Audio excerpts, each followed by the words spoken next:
Olá, hoje nós vamos estudar a sexta praga do Apocalipse. Você que tem me acompanhado já viram as primeiras 5 pragas do Apocalipse. E as 5 pragas do Apocalipse, ademais, é a ação de Deus lançando pragas sobre os seres humanos. Mas a sexta praga, ela é diferente de todas, porque a sexta praga mostra a união de 3 poderes. E diz aqui Apocalipse capítulo 16, versículo 13 e 14. Mas eu gostaria que você se inscrevesse no nosso canal, deixasse o seu joinha e compartilhe o nosso vídeo. E diz assim, ó: vi sair da boca do dragão, da boca da besta, da boca do falso profeta, 3 espíritos imundos, semelhantes a rãs. Porque eles são espíritos de demônios, operadores de sinais, se dirigem aos reis do mundo inteiro, a fim de ajuntá-lo para a peleja do grande dia do Deus Todo-Poderoso. Então a Bíblia diz: vi 3 espíritos imundos, semelhante a rãs. Mas ela diz, João viu sair da boca do dragão. Apocalipse capítulo 12, de 7 a 9, o dragão representa Satanás.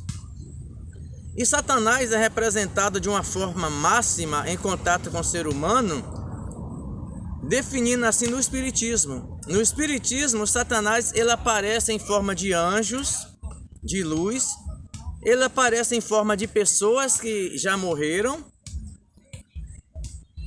e engana as pessoas com sessão espírita. Mas também disse: vi sair da boca da besta. A besta aqui representa o poder papal, que durante muitos anos se utilizou de artimanhas, de astúcia para enganar a humanidade. Esse poder papal, no passado, ele trouxe várias doutrinas falsas para o meio do cristianismo. Por exemplo, orar pelos mortos, doutrina do purgatório, doutrina do inferno, ascensão de Maria, sinal da cruz, veneração a santos ou a imagem de escultura. Tudo isso foi colocada pelo poder da besta, que representa aqui o poder papal. Agora também diz que vi sair também da boca do falso profeta. Falso profeta também entra aqui nessa listragem, juntamente com o dragão, que Satanás se utiliza do espiritismo, do poder da besta, e também do falso profeta. E a Bíblia diz em relação aos falsos profetas, 1 Timóteo capítulo 4, no versículo 1, diz assim: o Espírito expressamente explícita, que nos últimos dias alguns se apostatarão da fé para obedecerem doutrina de demônios.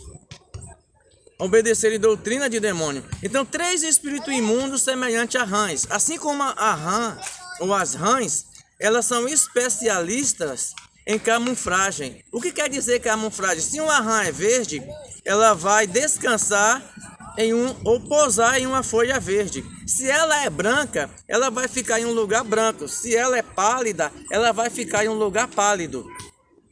Assim também Satanás tem se infiltrado no meio do cristianismo, até mesmo enganado muitas pessoas. Paulo, falando sobre os enganos de Satanás, em 2 Coríntios capítulo 11, versículo 14, diz assim: e não é de admirar, porque o próprio Satanás se transforma em anjo de luz a fim de enganar. E não é de admirar que os seus próprios ministros se transformem em ministros de luz, para que seu fim seja conforme as suas obras. Então, os falsos profetas são todas aquelas pessoas que não ensinam a verdade bíblica. Existem 2 classes de pessoas. Existem aquelas que não conhecem e não guardam algumas coisas da Bíblia porque não conhecem, mas existem aquelas que conhecem e trabalham para distorcer. Qualquer pessoa que conhece a Bíblia e ele desfaz, tira o sentido de o sábado como sendo dia de guarda, essa pessoa é um falso profeta, é uma falsa profeta, é uma falsa profetisa, se ela tira esses contextos bíblicos, se ela diz que a lei de Deus foi abolida, ou ele é um falso profeta, sem dúvida alguma. Agora, tem a outra classe que está lá, são as ovelhas. As ovelhas que não conhecem essas verdades bíblicas, precisa conhecer, e uma vez que conheçam, João 8,32 diz: e conhecereis a verdade, e a verdade vos libertará. Então, assim como as rãs são especialistas em camuflagem, Satanás também tem se camuflado em cristianismo, usando a palavra de Deus de forma distorcida para enganar as pessoas. E o primeiro engano de Satanás começou lá no Éden, quando ele se personificou em uma serpente para enganar a Eva. Então foi a primeira personificação ali de Satanás. E de lá para cá, se vocês for ler, por exemplo, o livro de 1 Samuel, capítulo 28, Satanás ali, quando Saul se afastou de Deus e Saul foi consultar uma médium, Satanás se personificou na aparência de Samuel e enganou ali Saul, porque Saul quis ser enganado, porque ele sabia que ali era espírito de demônios que vinha até eles. Também no livro de 1 Reis, capítulo 22, 13 a 28, tem uma ação de Satanás ali com os profetas falsos que falou para Acabe: você vai ser vitorioso, você vai vencer a batalha, ninguém vai tirar a sua derrota. Mas tinha um profeta ali chamado Micaias, ou Mica, que Josafá falou assim: não há algum profeta do Senhor aqui? Aí Acabe falou: um profeta do Senhor aí, mas ele só fala mal de mim. Mas claro, ele só fazia o que era errado, e quem é servo de Deus fala a verdade, não vai apoiar um rei, porque os outros falavam: rei, você vai ser vitorioso. Você já viu isso já hoje em nossos dias? Tem isso ou não tem na teologia da prosperidade? Só conta vitória, vitória, vitória, e as provações não. É a mesma coisa que aconteceu no passado, acontece hoje. Só que Micaia falou assim: olha, vai e você vai ser vitorioso, que ele brincou com Acabe. Aí Acabe falou: eu não disse que ele só fala de mim o que é mal, fala a verdade. Aí Micaia falou: olha, Acabe, você vai e vai ser enganado. E Acabe e Josafá perguntaram: mas com que eu vou ser enganado? Ele disse assim: o Senhor enviará um espírito de mentira e falará por boca dos seus profetas. Então Deus permitiu que um espírito de mentira fosse ali e enganasse Acabe, aquelas pessoas, e Acabe realmente morreu. Então Satanás, ele opera sinais. Por exemplo, quando Moisés vai ao Egito, alguns sinais que Moisés fez, usado por Deus, Satanás também fez. Eu vou citar alguns aqui por você. Por exemplo, Êxodo, capítulo 7, versículo 9 a 13. Quando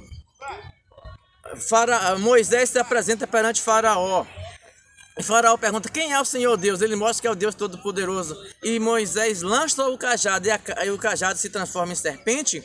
Os dois magos de Faraó também pegaram os seus cajados, lançaram, e aqueles cajados também se transformaram em cobra. E só que a cobra que foi transformada pelo cajado de Moisés engoliu as duas cobras dos magos.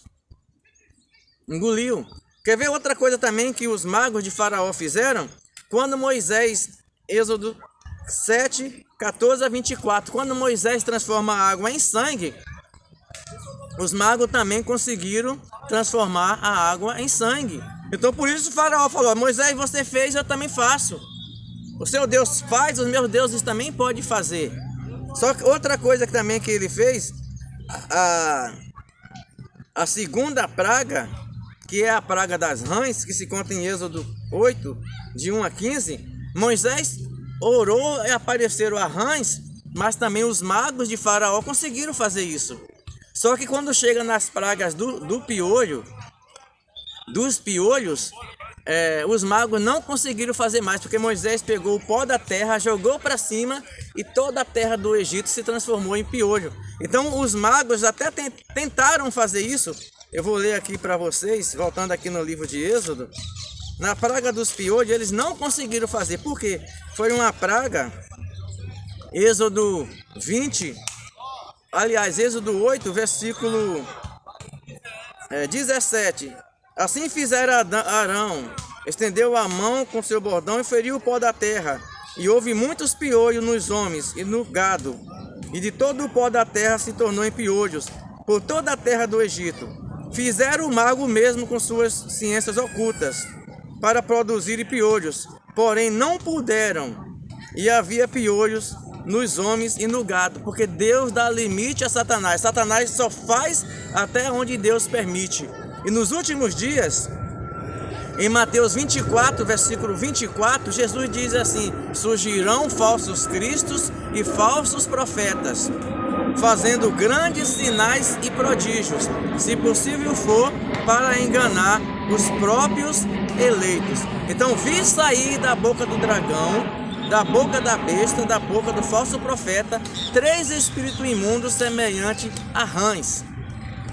E diz que eles se unirão na peleja,